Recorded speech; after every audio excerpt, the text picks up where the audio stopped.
Chris, thank you very much. Good afternoon. It is great to be here among friends. You know, the NRA is a friend of freedom at a time when freedom in America needs all the support it can get. So I want to thank you very much for your patriotism.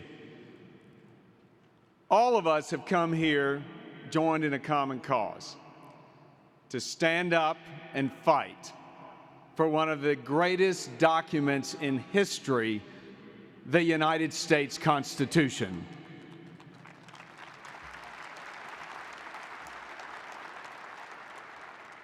But let's not forget that we do so against the headwind of an administration which seems willing to try to override that sacred document.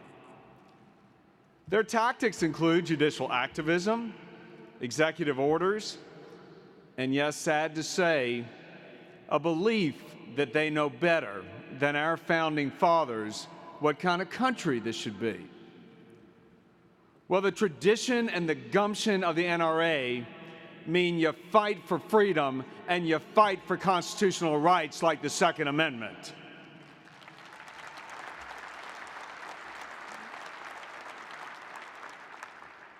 So the message to Washington's got to be this: our right to bear arms include those fingers you use to vote, and all of us will vote in force this November.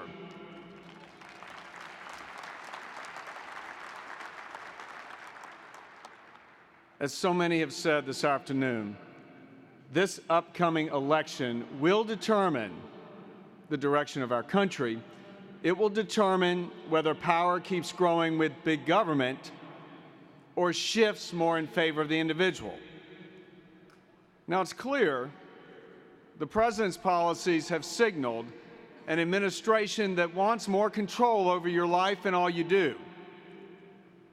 According to their thinking, your choices, your money, and your rights reside with the President in the Oval Office and with his elected, appointed, and special interest allies. But what if this president gets a second term? His off-the-mic comments to the Russian president a few weeks ago said it all. The president said, "This is my last election, and after my election, I'll have more flexibility." I shudder to think what that could mean. While the president is trying to take back the meaning of his remarks, our job is to take back the White House and the Senate come Election Day.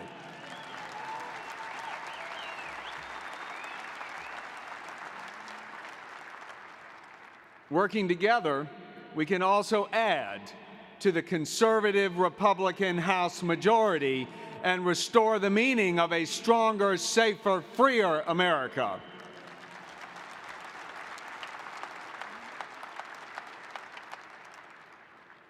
You know, the issues important to all of us, issues of defense, protection, freedom, and upholding the rule of law must remain embedded in the fabric of America's culture and values. If they don't, we've seen what can happen. Now, back in 1992, I was first elected to public office, then serving in the Virginia House of Delegates. It was also the year of the Los Angeles riots. I vividly recall the scenes of looting and violence. With their lives and their property at risk, some merchants took up arms.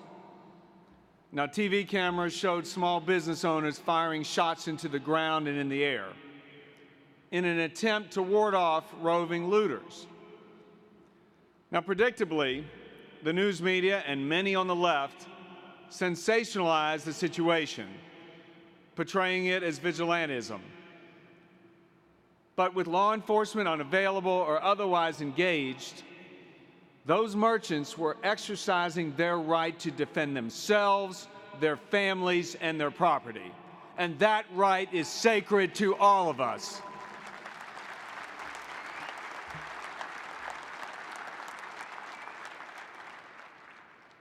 It reflects the priority that we as Americans place on freedom. It's part of what sets America apart from the rest of the world, and that freedom is partly the reason why so many people want to come here. Now, my grandmother came to this country from Russia at the turn of the last century. Many in her generation longed to escape the bands of marauding murderers who terrorized innocent people in villages and towns throughout Eastern Europe. She settled in a working-class section in Richmond, Virginia, where she and my grandfather opened a small grocery store. Now, widowed at an early age, my grandmother raised my father and uncle in a tiny apartment above that store. She was able to achieve the American dream of lifting herself up into the middle class and sending her two boys to college. Now, as far as I know, my grandmother didn't own a gun. But knowing her as I did, I'm sure she'd have taken up a rolling pin, a Coke bottle, or anything else she could grab if someone tried to rob her store, threaten her sons, or attempt to take her life and all that it stood for. Now, people who are hardworking, who are honest, law-abiding, and who believe in faith and family, like my grandmother, are an inspiration to me. They are models for us that goodness can triumph, that freedom allows you to flourish, that responsibility fosters fulfillment, and that what we hold dear must be protected and defended.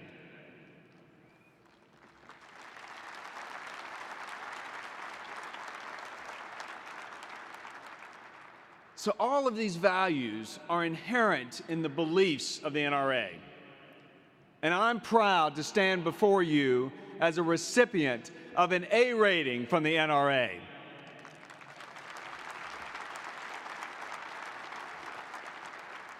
And I want to salute you. I want to salute the NRA for helping Republicans win back a majority in the House in 2010. We could not have done it without you.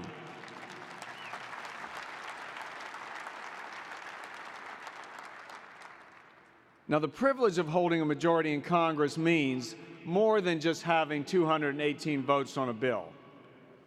It's about having leadership that shares in your cause and is willing to bring legislation to the floor so that it can receive a fair up or down vote.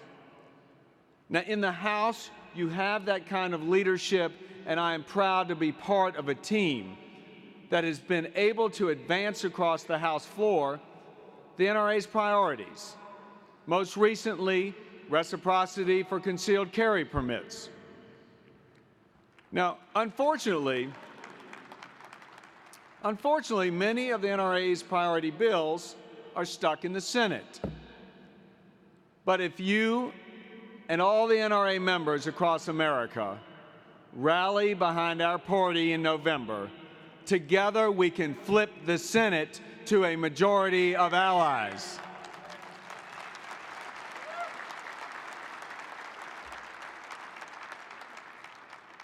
Now, we all know the stakes, and we all know why this has got to happen. We watch as the Obama administration and its Attorney General have played fast and furious by sending guns to drug dealers in Mexico, all while it prevents American citizens from carrying and concealing their weapons for the purpose of protection in the District of Columbia. And that is why I fully support the continued investigation of Operation Fast and Furious by your next speaker, Chairman Darrell Issa, our chairman of the House Oversight Committee, and the activities of oversight of our chairman of the Judiciary Committee, Lamar Smith. The causal factors behind the death of Border Patrol agent Brian Terry must come out of the dark, and Attorney General Eric Holder and the Department of Justice must come into the light.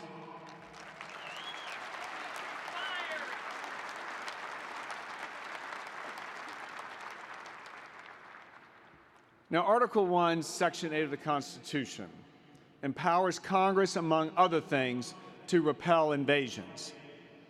And we need a president, we need a Senate, and we need a White House united in securing our borders.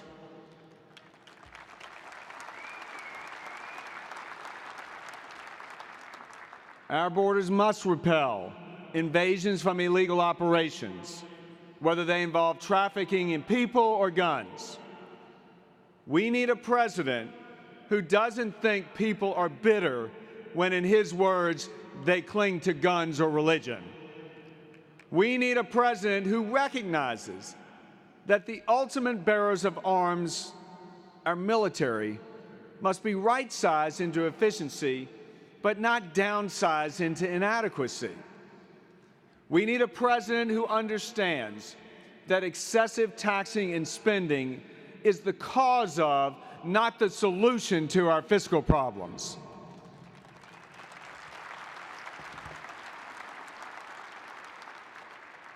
We need a president who, if given the chance to nominate new Supreme Court justices, chooses strict constitutional constructionists. And we need a president who advocates American sovereignty and exceptionalism, not giving away control of our cherished governance or rights to global organizations like the UN. And those rights include the constitutional freedom of American gun owners.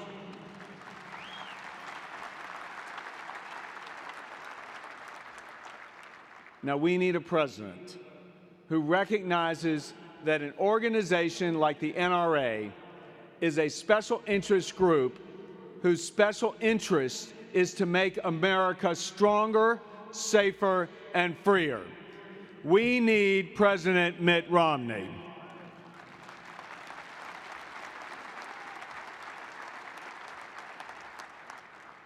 Now, I tell you, among the acres of Second Amendment supporters here in St. Louis, I've seen symbols and words that remind me of the America we need to restore.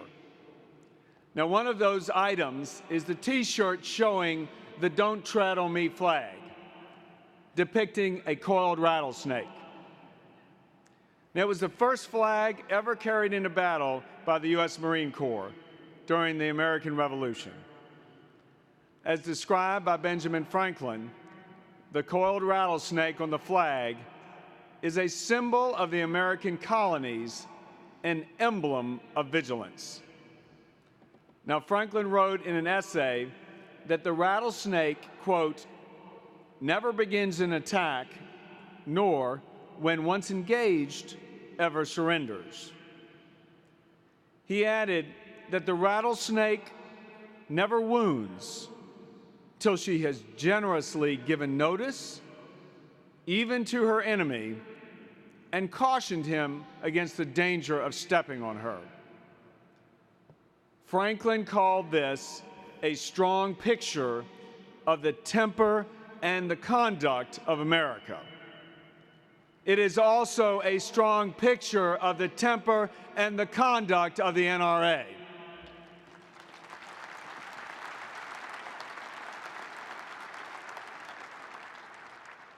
So in 2012, it is not just the Republican Party that needs the activism of the NRA and your members. Our country needs you. This November 17th will mark the NRA's 141st anniversary. Just 11 days before that is Election Day. And the NRA has never failed to heed the call of our nation. So on November 6th, I look forward to marching with you in a crusade of Don't Tread on Me and a fight for a stronger, safer, freer America. Thank you all very, very much, and God bless. Thank you.